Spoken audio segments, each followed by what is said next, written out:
দর্শক শ্রোতা, সকাল সন্ধ্যার 10টি আমল।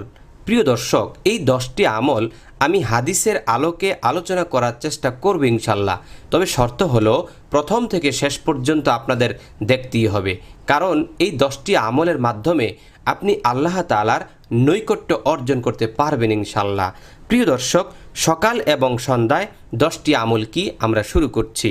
প্রথমত হলো, যে ব্যক্তি সূরা ইখলাস, সূরা ফালাক ও সূরা নাস সকালে 3 বার এবং সন্ধ্যায় 3 বার পাঠ করবে, এটি তার সকল বিষয়ের জন্য যথেষ্ট হয়ে যাবে। দর্শক শ্রোতা, সকাল এবং বিকাল আপনি এই 3টা সূরা পাঠ করবেন, তাহলে এই 3টি সূরা আপনার জন্য যথেষ্ট হয়ে যাবে ইনশাল্লাহ। সূরা ইখলাস, সূরা ফালাক এবং সূরা নাস। প্রিয় দর্শক, সূরা ইখলাস, সূরা ফালাক এবং সূরা নাস আমি পড়ছি, আপনারা শুনুন।